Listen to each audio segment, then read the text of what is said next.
నుంచో దాగి ఉన్న మాట ఒకటి చెప్పాలనుకుంటున్నాను. ఇది ఎప్పటి నుంచో నా మనసులో దాచుకున్నానండి. అది ఎలా చెప్పాలో అర్థం కాలేదు. అది ఐ లవ్ యూ శంకర్ గారు. అవునండి, ఇది ఇప్పుడు తీసుకున్న నిర్ణయం కాదు. ఫస్ట్ టైం మిమ్మల్ని టీవీలో చూసిన రోజు నిర్ణయించుకున్నాను. నా మెడలో 3 ముళ్ళని వేస్తే అది మీరే అయి ఉండాలి అని. నాకు మిమ్మల్ని ప్రేమించే అర్హత లేదంటారా? చూడండి, అందానికి అందం, చదువుకు చదువు, సంస్కారం ఉన్నాయి, కానీ మిమ్మల్ని పొందే అర్హత నాలోని లేదంటున్నాను. దయచేసి మీరు ఇక్కడికి వెళ్ళిపోండి. చూడండి, అనుకున్నది సాధించే వరకు ఈ బాబాని నిద్రపోదు. అలాగే మీ ఎంత మీరే నాకు ఐ లవ్ యూ అని చెప్పే వరకు నేను మిమ్మల్ని వదిలిపెట్టాను. మూర్ఖంగా మాట్లాడకు. నీలో ఉన్న నా గతం ఏమిటో నీకు తెలియదు. నన్ను మర్చిపో. చూడండి, మీరు ఏంటో ఎలాంటి వాళ్ళు ఈ సమాజంలో ప్రతి ఒక్కరికి తెలుసు. ఇక మీ గతం అంటారా? అది నాకు అనవసరం. నీకెలా చెప్పాలా అర్థం కావట్లేకపోవని ప్రతి క్షణం మృత్యుతో పోరాడుతున్న కట్టుకొని నువ్వు ఎలా సిద్ధపడతావని.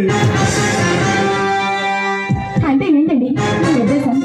ఆ పాపినీడు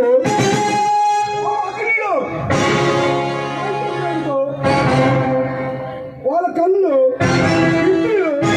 గుండెలు తీసి ప్రేణాలు పోవడానికి కారణమై అమ్మాయికి నేను ఆడపిల్లలు ఉద్యోగాలు పెడతా వాళ్ళని మోసం చేసి విదేశాలకు ఎక్స్పోర్ట్ చేస్తూ వ్యభిచారులుగా దేశాలుగా వాళ్ళ జీవితాన్ని సర్వనాశనం చేస్తున్నారు. ఓ మై గాడ్, నిజాలా? అలాంటి రాజకీయ నాయకుల్లో అలాంటి అరాచక శక్తుల్లో దోపిడీ నాడు రాజకీయ నాయకులు నేర్పోయి వాళ్ళ పప్పు ఇవ్వండి చెందించడానికి అవతరించిన సింహాన్ని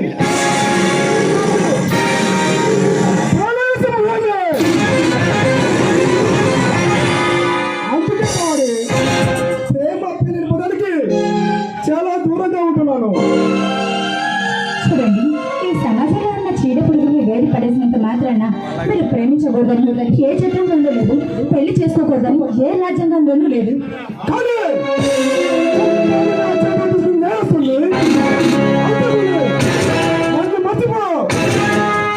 చూడండి, మీరు హంతకులైనా నేరస్తులైనా నేను మిమ్మల్ని మనస్ఫూర్తిగా ప్రేమిస్తున్నాను. మీరు కాదన్న మరుక్షణం ఈ భవాని శవంగా మారుతుంది.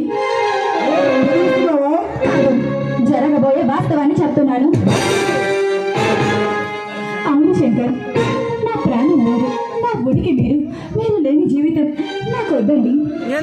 జీవనం కోసం మీరు చేస్తున్న ఆశయ సాధనలో ఒకే రోజు మీ భార్యగా బ్రతికినా చాలు.